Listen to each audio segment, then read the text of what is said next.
जय Hind observers, my self Satyavan Maurya और हम लोग न्यूमेरिकल क्वेश्चंस को सॉल्व कर रहे हैं। Class 12th NCERT first chapter electric field and charges को देख रहे हैं। एक्सरसाइज फर्स्ट के क्वेश्चन नंबर 1.3 को हम लोग देख रहे हैं। तो आइए क्वेश्चंस को पढ़ते हैं और इसके सॉल्यूशंस को देखते हैं। Check that the ratio KE²/GME/MP is dimensionless. तो पहला आपको पूछ रहा है कि ये जो रेशियो दिया गया है ये वाला, इसको चेक करना है कि क्या ये डायमेंशनलेस है कि नहीं है, मतलब इसका डायमेंशन 0 है क्या है, ये सारी चीजें हमें देखना है। दूसरा क्या कह रहा है, look up A table of physical constants and determine the value of this ratio. दूसरा हमें ये बोल रहा है कि इस पहला तो डायमेंशन चेक करना है एंड सेकेंड बोल रहा है कि इनके रेशियोज की वैल्यूज को बताइए कितना आएगा। ओके, और ये जो वैल्यूज दी गए हैं फिजिकल कांस्टेंट्स को देखते हुए, मतलब हमें फिजिकल कांस्टेंट्स इनकी वैल्यूज को देखना है और उसके बाद हमें इनकी रेशियो बताना है। तीसरे में क्या कह रहा है, what does the ratio signifies. 3 part में there are 3 part of the question. पहले पार्ट में इसके डायमेंशन को चेक करना है, दूसरे पार्ट में इसकी वैल्यू को चेक करना है, तीसरे पार्ट में ये रेशियो क्या बता रहा है, इस रेशियो से इंफॉर्मेशन क्या निकल रही है। तो ये चीजें हम लोग देखेंगे। तो सबसे पहले फर्स्ट पोर्शन को हम लोग सॉल्व करते हैं। पार्ट 1 को देखेंगे। पार्ट 1 का मतलब कहाँ से कहाँ तक, यहाँ से यहाँ। चलिए इसके डायमेंशन को देखते हैं। अच्छा, के का मतलब ये है K=1/4πε0। यहाँ पे जो K है इसका मतलब है 1/4πε0, ये अंडरस्टूड है। तो चलिए आप जो है वो वाला कूलम्ब फोर्स क्या होता है, F=1/4πε0 E²/R²। अब K इसकी जगह पे K लिख दीजिए, F=K × E²/R²। R² उधर चला जाएगा तो क्या आ जाएगा, KE² F × R²। What is the unit of force? This is a force। इसकी यूनिट होती है न्यूटन और इसका डायमेंशनल फार्मूला क्या होता है, MLT-2। यहाँ देखते हैं डायमेंशनल फार्मूला, हम लोग इसको लिखेंगे क्या होगा, डायमेंशनल फार्मूला E² MLT-2 और इसका this is R is the distance का डायमेंशनल फार्मूला होता है L⁻²। इसको कंबाइंड फॉर्म में जब हम लोग लिखेंगे तो आपका हो जाएगा ML3T-2। ओके, एक L यहाँ पे है और 2 L ये आ गया तो ML3 हो जाएगा। तो इस वाले पोर्शन का डायमेंशनल फार्मूला कितना आ गया, ML2T-2। अब हम लोग नीचे वाला ये जो है इसका डायमेंशनल फार्मूला देखेंगे। तो ग्रेविटेशनल क्या हो जाएगा,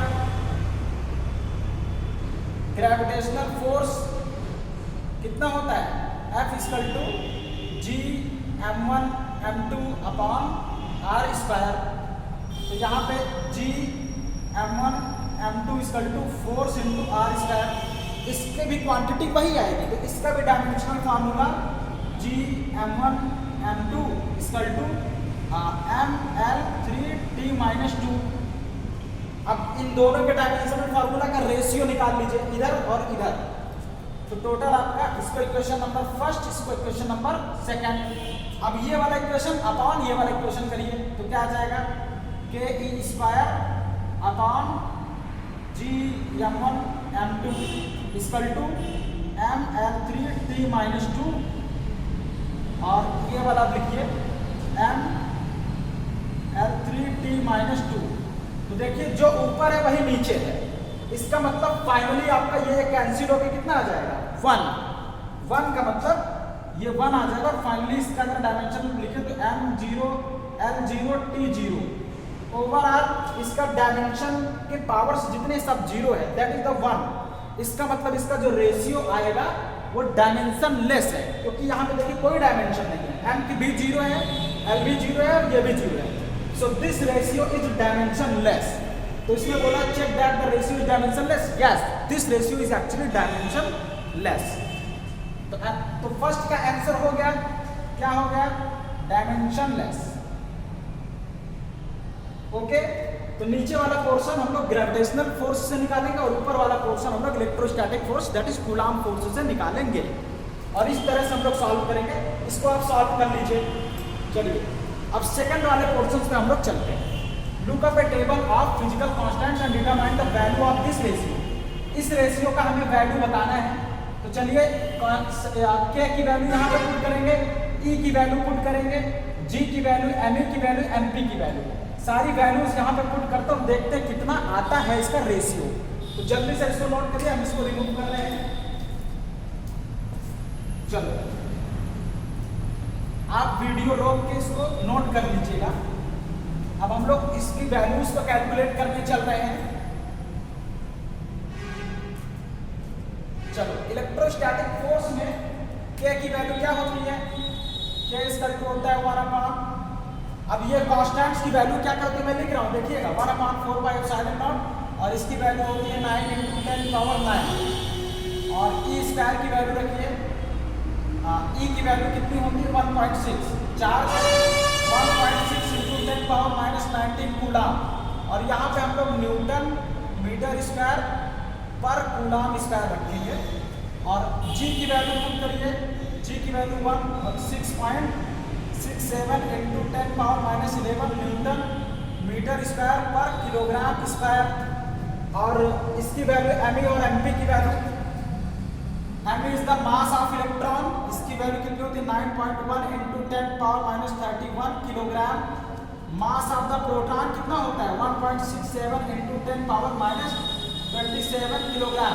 now putting all these values in this expression, सारी वैल्यूज को हम लोग इस एक्सप्रेशन में रखेंगे तो कितना आएगा? के की जगह ये रखिए, ई की जगह ये वैल्यूज रखिए, बाकी सारी वैल्यूज को हम रख रहे हैं। देखिएगा के E square upon G M E M P, K की जगह ये क्या रखेंगे? ये 9 × 10⁻9 और Newton metre square per coulomb square. ई की जगह पे हम लोग क्या रखेंगे? ई की जगह पे ये वैल्यू रखेंगे 1.6 × 10⁻⁻19 कूलम का स्क्वायर, क्योंकि यहाँ पे ई स्क्वायर है तो इसका भी स्क्वायर करेंगे। अपॉन जी के प्लेस में हम लोग ये वाली वैल्यू पुट करेंगे 6.67 × 10⁻⁻11 newton metre square per kilogram square. M E के प्लेस पे और एम पी के प्लेस पे ये तो 9.1 × 10⁻⁻31 किलोग्राम। एम पी के प्लेस पे क्या करेंगे 1.67 × 10⁻⁻27 किलोग्राम। यूनिट्स जितनी है सब कैंसिल हो जाएगी। न्यूटन मीटर स्क्वायर से न्यूटन मीटर स्क्वायर कैंसिल हो जाएगा, ये सी स्क्वायर से जब इसका स्क्वायर करेंगे तो ये सी स्क्वायर, किलोग्राम स्क्वायर से ये kilogram cancel out. All the unit will be cancelled because this quantity is the dimensionless quantity, so it will not have a dimension. तो अब इसका सारे जितने भी आपके सिग्निफिकेंट डिजिट्स हैं उनको एक साथ और पावर्स क्या करेंगे एक साथ। जल्दी से कैलकुलेशन के लिए हमको ये स्ट्रैटेजी यूज करनी पड़ेगी। 1.6 का स्क्वायर इंटू 10 की पावर यहाँ 9 है, इसको एक साथ लिखिए। यहाँ 10⁻⁻19 इंटू 2 है तो इसको हम लोग 19 इंटू 2 कितना हो जाएगा 10⁻⁻38 अपॉन इसको क्या करेंगे 6.67 इंटू यहाँ पे क्या पुट करेंगे 9.1 इंटू यहाँ पे क्या है 1.67 इंटू 10⁻⁻11 एक साथ करिए -31 10⁻⁻31 इंटू 10⁻⁻27। चलिए अब इसको सॉल्व करते हैं। देखिए -31 और ये आपका कितना आ जाएगा 58 और -11 -69 तो नीचे -69 आ जाएगा। तो ऊपर हम पावर्स और ऊपर आपका पावर्स कितना आ जाएगा 10⁻29 माइनस में, तो ऊपर आपका 10⁻29 और नीचे आपका हो जाएगा माइनस आपका 10⁻69 आ जाएगा। तो जब ये क्वांटिटी ऊपर लेके जाएंगे तो हमारे पास आ जाएगा 40। तो ऊपर आपका 10⁻40 आ जाएगा। ओके, तो हम यहाँ पे सारे इसके सॉल्व करके इसके प्लेस पे हम लोग 10⁻40 पुट कर सकते हैं। तो ध्यान से आप देखते रहिएगा। चलो अब मैं इसको रिमूव कर रहा हूँ सारे कांस्टेंट्स की वैल्यूज को, क्योंकि वैल्यूज पुट कर लिए हैं। जल्दी करिए आप लोग, देखते रहिए। हम इन सारे पावर्स को हटा के इसकी जगह पे ये लिखने वाले हैं।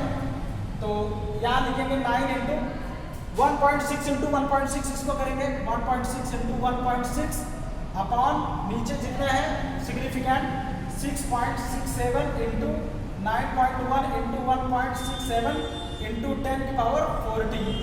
ओके, अब देखिए इसको कैसे सॉल्व करते हैं।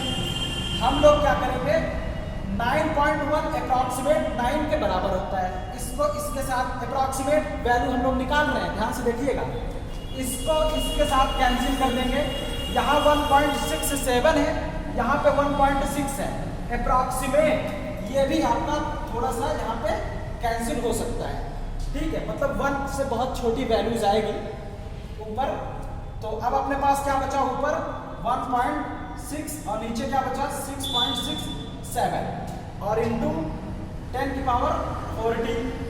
अब इसको हम लोग क्या करेंगे, यहाँ से पॉइंट हटाएंगे, यहाँ से पॉइंट हटा के यहाँ 0 बढ़ा देंगे, तो ऊपर 160 आ गया और नीचे 667 इंटू 10 की पावर 40। अब चलिए 160 अपॉन इसको कट करिए, कितना बार जाएगा, 667 डिवाइड करिए 160। तो अब ये देखिए ये वैल्यू बड़ी है, तो यहाँ पे पॉइंट लगाएंगे, यहाँ पे 0 बढ़ाएंगे, कितनी बार जाएगा, तो ये आपका 2 बार जाएगा। 2 7 जा 14 4 कैरी 1 2 6 जा 12 12 1 13 3 कैरी 1 2 6 जा 12 1 13। यहाँ कितना आ जाएगा, 10 में से 4 गया 6 और यहाँ पे 9 9 में से 3 गया कितना गया 6 और यहाँ पे 5 5 में से 3 गया तो 1 1 गया 0 266। अब फिर पॉइंट ऑलरेडी लगा है तो यहाँ 0 बढ़ा देंगे। अब कितनी बार जाएगा, बोलो 4 बार 3 बार जाएगा। इसको काउंट करिए, देखिए 4 बार में इससे ज़्यादा हो जा रहा है, 3 टाइम्स इसको लेके जाइए। 3 7 का इसके 1 हासिल लगा दो, 3 6 18 तो 20 की 0 हासिल लगा दो, 3 6 18 तो 20, तो कितना आया 10 में से 9 5 और 6 659। ओके, इस तरह से पॉइंट लगा के 0 बढ़ा देंगे तो और आगे आपकी वैल्यूज आती चली जाएगी। तो ये जो वैल्यूज है इसकी जगह पे हम लोग क्या लिख सकते हैं, यहाँ देखिए इसकी जगह पे 0.23 इंटू 10 की पावर 40। अब यहाँ से एक पॉइंट हटाएंगे और नीचे हम लोग 10 बढ़ा देंगे, तो एक पॉइंट जब राइट साइड में आपका डेसिमल शिफ्ट होगा तो नीचे 10 बढ़ जाता है। तो अब यहाँ से पॉइंट हटाकर 2.3 इंटू 10 की पावर 40 अपॉन नीचे 10 आ जाएगा, एक 10 से एक 10 कैंसिल, कितना बचा 39, तो 2.3 इंटू 10 की पावर 39। इसका मतलब क्या हुआ, ये इसके रेशियो को जब हमने सॉल्व किया तो कितना आ गया 2.3 इंटू 10 की पावर 39। अब इसका क्या मतलब होता है, इसको हम लोग डिस्कस करने की कोशिश करेंगे। इसको आप लोग जल्दी से नोट कर लीजिएगा, प्लीज नोट डाउन इट, जल्दी करिए। अब मुझे इसको रिमूव करना पड़ेगा क्योंकि इसकी सिग्निफिकेंट को हम लोग देखेंगे, तो ध्यान से देखिएगा क्या हो रहा है। चलिए ke² अपॉन g_me_mp इसका कितनी वैल्यू आ गई 2.3 इंटू 10 की पावर 39। इसका मतलब ये हुआ कि ये आपका इलेक्ट्रोस्टैटिक्स टर्म है, this term is electrostatics and this term is gravitational. तो ये ग्रेविटेशन के थ्रू आया है, ये इलेक्ट्रोस्टैटिक्स के थ्रू आया है। तो अगर कोई आपका, अच्छा ये मास आपका कितना है, मास आपका किसका है इलेक्ट्रॉन का, ये मास आपका है प्रोटॉन का। तो अगर इलेक्ट्रॉन और प्रोटॉन सेम डिस्टेंस पर रखे गए हैं तो सेम डिस्टेंस पर ग्रेविटेशनल फोर्स और इलेक्ट्रोस्टैटिक फोर्स दोनों उन पर लगेगा। आपका इलेक्ट्रोस्टैटिक फोर्स चार्जेस के कारण और ग्रेविटेशनल फोर्स इनके मास के कारण। तो इलेक्ट्रोस्टैटिक फोर्स सेम डिस्टेंस पर रखे गए इलेक्ट्रॉन और प्रोटॉन पर लगने वाले ग्रेविटेशनल फोर्स से 2.3 इंटू 10 की पावर 39 टाइम्स ज़्यादा है। ये इसका सिग्निफिकेंट है। What we are discussing about the what is the ratio of significance. The significance means that the electrostatic force is 2.3 into 10 power 39 times ज़्यादा है। अब आप सोचिए इतना ज़्यादा पावरफुल फोर्स होता है आपका Coulomb's force, electrostatic force gravitational force से। तो जब ऐसी सिचुएशन आती है तो वहाँ पे हम लोग ग्रेविटेशनल फोर्स को थोड़ा सा इग्नोर भी कर देते हैं क्योंकि बहुत हल्का सा ग्रेविटेशनल फोर्स वहाँ पे लगता है। तो ये क्वेश्चन आपको इसलिए दिया गया ताकि आप फील कर पाएँ कि इलेक्ट्रोस्टैटिक फोर्स कितना पावरफुल फोर्स होता है। ओके, और हमारे ऊपर जो ग्रेविटेशनल फोर्स हमेशा लगता रहता है उससे बहुत ज़्यादा पावरफुल होता है। अब आप देखिए 10 पावर 39 इतना टाइम से ज़्यादा होता है। क्लियर? तो ये था हमारा पूरा क्वेश्चंस का डिस्कशन, क्या इसका सिग्निफिकेंट है और क्या कैसे इसको सॉल्व करेंगे हम लोग, कैसे कैलकुलेट करेंगे जल्दी से। अब हम धीरे धीरे आपकी स्पीड को भी बढ़ा रहे हैं तो इसको आप जो है नोट कर लीजिएगा और थोड़ा सा समझ भी लीजिएगा, ठीक है। चलिए मिलते हैं अब अगले न्यूमेरिकल के साथ। अब मुझे इजाज़त दीजिए। जय Hind and thank you for joining me. Thank you.